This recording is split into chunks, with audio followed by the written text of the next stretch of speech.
My name is Beth Hiley here for Board Game Geek at Essen 2013. I'm sitting now with Mark Knimsu Sinholtz. Yeah, hello. I say that with emphasis because that is your nickname or your that's true. In the Gamers Society, Krimsu is my only name. I have it here. And I'm going to let you say this because you were just telling me the story of your company. Okay, yeah. The name of the company is Krimsus Krimskramskiste. It's so translated my knick-knack box. And that's a little difficult story, but I had a fan sign brought out as a role player long time ago, and this I called Krimskrams. And when we started publishing board and card games, we also take this name into the company. And I always love to hear you say it too, because you can say it so well being a native German speaker. But the game that you brought us here today is Labyrinth and Pharaoh. Yeah, it's easier to translate. It is easier to translate, that's for sure. And you told me this is a very easy game to learn. Yeah, that's all right. fun. And you told me 5 minutes. I'm going to hold you to that. Yeah, okay, I will try. Okay. For the theme, the players are all treasure hunters and try to explore the pyramid they found. And every player has a pyramid, plates, a board for his own. And also, these are 28 so-called corridor tiles, which are placed on the board in the game. Okay. A round in this game is very easy. You have here a stack of cards, you shuffle it, and in every round you take one card, show the number, and every player takes the same tile corresponding with the number and place it on the board. Okay, and all these have little numbers up here in the corner. Some are doubled, but we have the numbers from 1 to 19. Okay. So when you have the 14, you take your tile 14 and place it on any free space you have on the board.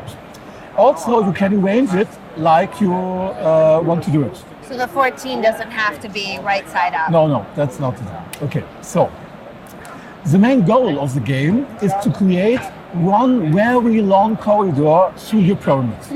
So it's good to start at the entrances, because after the third laid tile, you have to choose with the treasure hunter which of the 6 entrances you like to enter the pyramid.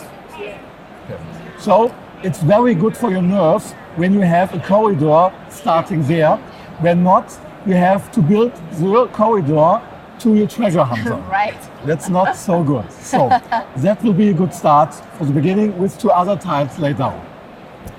The game is ended when all 25 spaces of the board are filled up with the tiles. So we have 28 tiles, 3 are left over at the end, but we don't know which there will be. That's it. So when the board is full and we hopefully have a very, very good long corridor here built, you have to look for your victory point. And that's so every quarter of a tile that is built in your corridor gives 1 victory point. Okay. So here on this tile we have 1, 2, 3 victory points for the start, and many more hopefully. Okay, that's the first part of the game.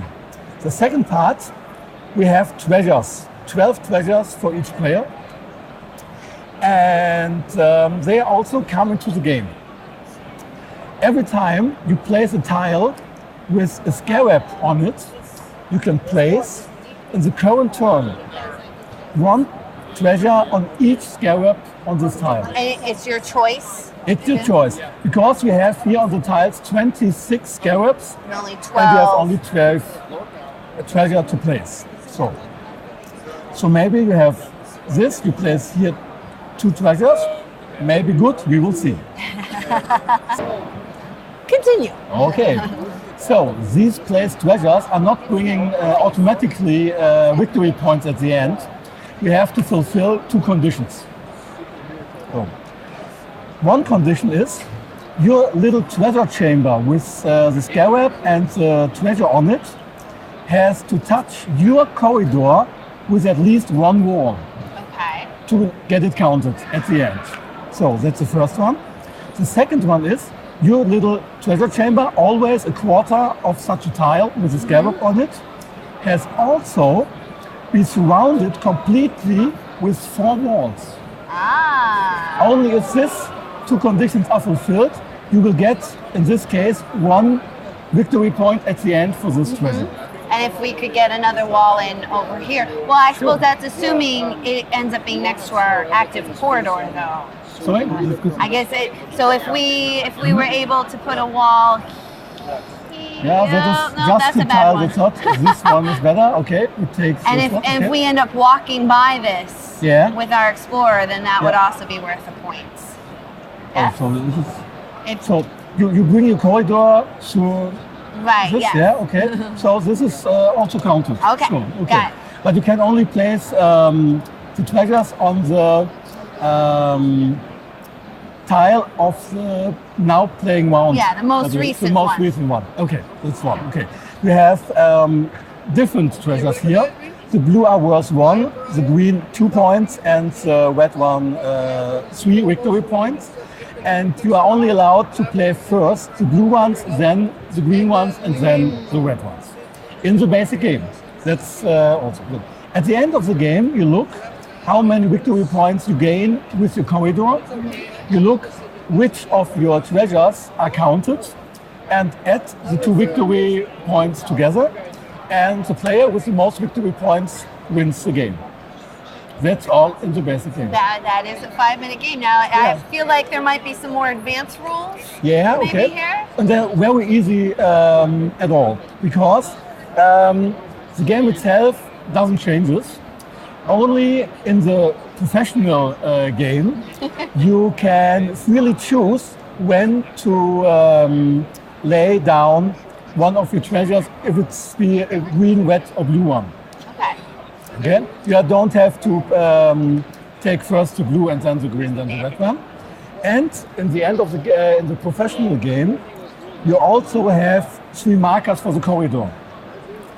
They put on the space 15, 30, and 45 in your corridor when you arrive at this point of victory points in the game. And it belongs to you and it belongs to you. It is so that you have 4 segments of your corridor.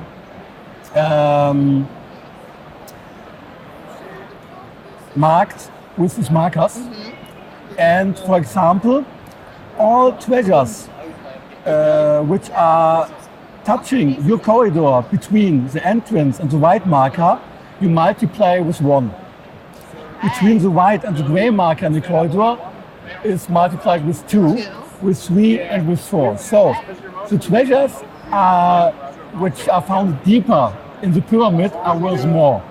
And so the tactically choice is a little bit more than in the basic game. Right. But that's all. It's just for the counting of the victory points. Is it possible to play it where you can just place these in any order and not necessarily add those? Can you sort of mix and match here for the advanced Mixing, yeah. games?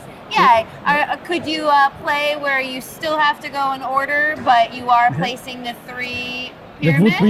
That would be a new choice of the Alright, game. new But variation, alright. but we have these two types written in the rules. So that's it. Now, are you guys selling this here at the fair at Essen? Yeah, that's after 5 years. Yeah, after 5 years, it's. Wouldn't it be 5,000 years? Yeah, it feels like 5,000 years.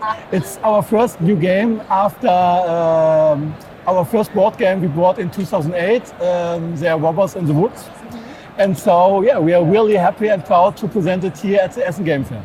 Do you guys know if you're going to have any distribution in the United States? That will be difficult. We have only a very small number of games produced because we financed it with a crowdfunding project. And so the copies we have now we will sell as ourselves over our website or on the fairs we are. Right. Well, good luck with the Okay. rest of the fair, and Thank thank you. you so much for coming by to show us Labyrinth from Pharaoh. I thank you very much. It was fun really here today. I'm glad you had fun. Fine.